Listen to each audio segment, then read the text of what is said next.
Hey, what's up, everybody? I'm sorry this is taking a while because I get myself distracted over here, over there. But I do have to close out on what I did for my trip because that trip meant so much to me. Because I get to document it now, and it will forever be on YouTube, and that'll be cool to look back on one day.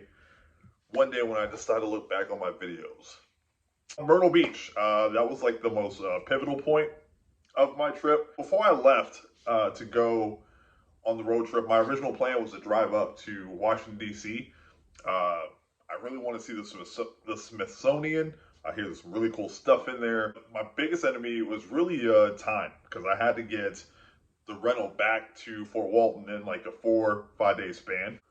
I knew I wasn't going to be able to go all the way up to DC, come all the way back in a 5 day span. Even in a Charger, like I don't think I would have had any fun or had a time to bask in the view, and so I had to make a change of plan. So after I visited Myrtle Beach, I took like a cat nap at like a Walmart, and then I got some fruit before I hit the road and started making my way towards Charlotte, North Carolina.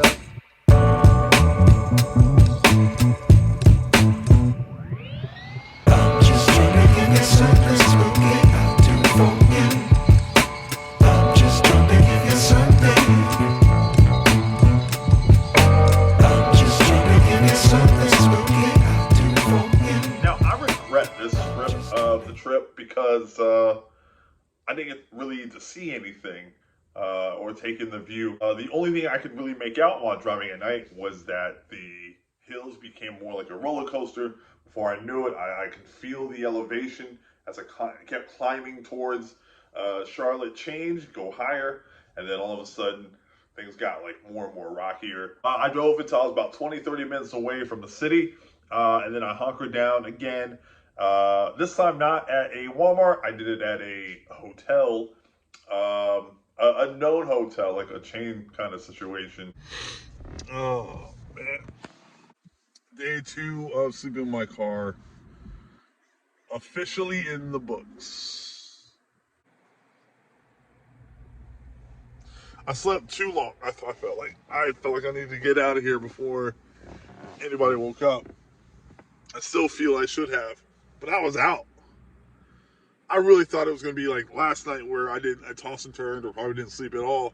But I was primed for sleep last night. I was so worn out. I'm outside of Charlotte, I think. I don't think I'm in Charlotte. I'm not quite sure. But I'm in a mall somewhere.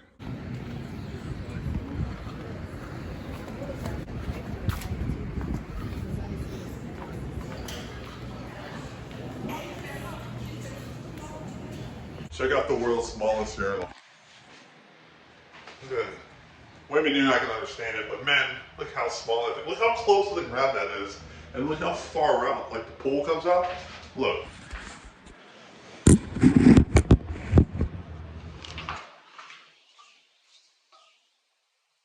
It's right on my ankles. Ain't no way you're not peeing on that thing, in that thing, without peeing on yourself too. Look how I parked. Aren't I a D-bag? That's a whole car over that line. I could have got in here, pulled this down, and like slept through there and crawled through there, but it wasn't gonna work because this right here is hard, and it's even harder back there. Now, at any point in time, I had no problems like getting a hotel room.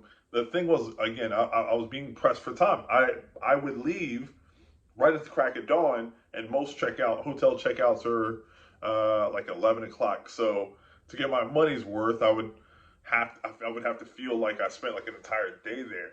But if I was only going to be resting for a few hours, then why would I bother, right?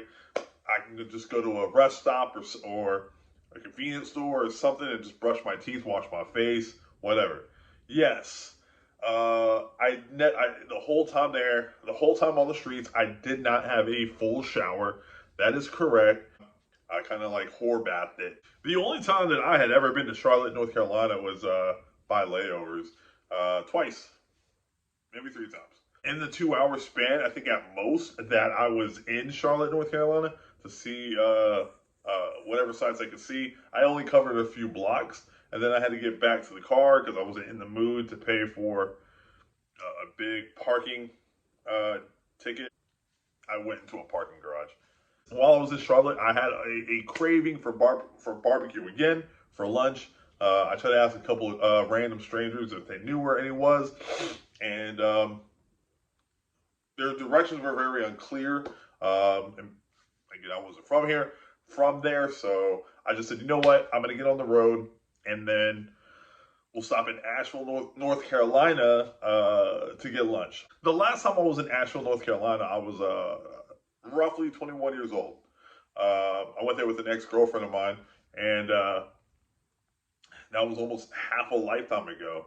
And by coincidence, it was the first time I had ever experienced snow and ever saw a mountain. Asheville feels like a hipster town, but yet very young and vibrant. And also, like, it has like this old and exciting historic feel to it. I stayed in Asheville long enough to have lunch, and the barbecue place that I went to was phenomenal. Look at that. I'm excited to jump in. So I got to sample both of these before I tried them. Oh no, it was this and potato salad, and I love potato salad. But this right here, this broccoli salad, oh man, it's so good that it made me say forget the potato salad. I mean, this place is such a vibe, man. Everybody here is so friendly. I just like met like 2 of the employees. Great little atmosphere.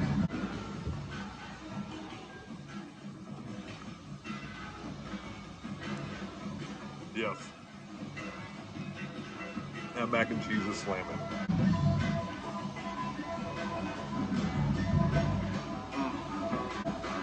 Oh,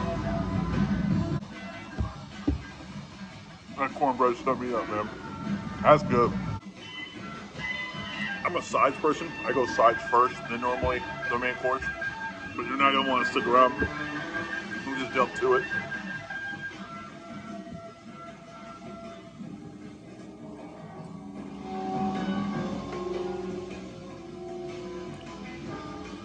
Pulled pork is really good. I love that. It's like a Carolina sauce. It has like a spicy tang to it.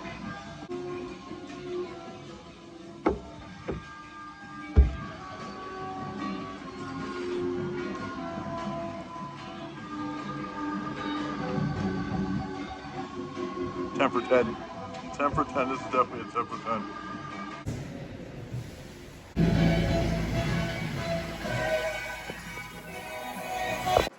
This looks like a vibe right here.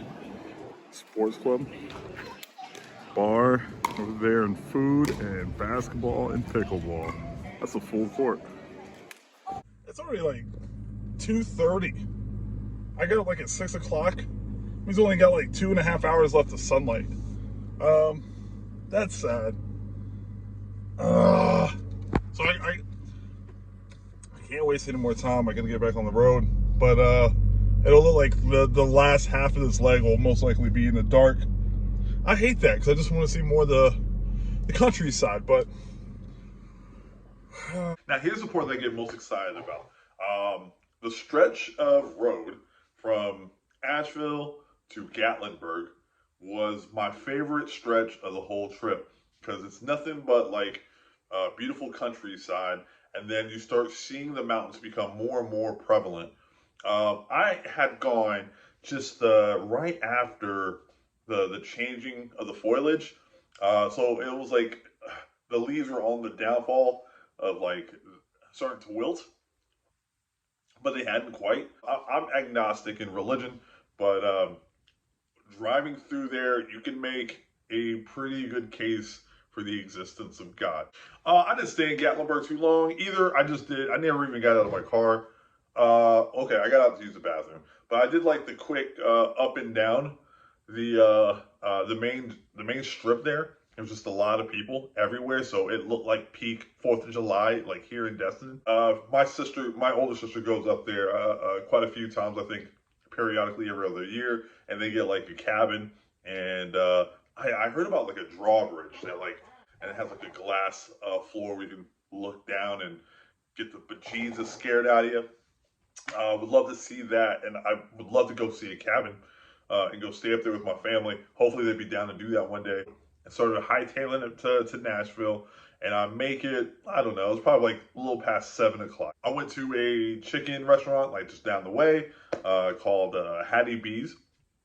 Amazing chicken sandwich, one of the best I've ever had in my life, coincidentally. Short drive around downtown Nashville to kind of just to look at some of the sites there. And then again, I found myself sleeping at a Walmart in the parking lot. And this particular night was probably the most sketchy and most alert I had ever been. I just saw some things going on. I'm pretty sure there was a prostitution thing happening within someone's car. I don't know. I'm just jumping to conclusions.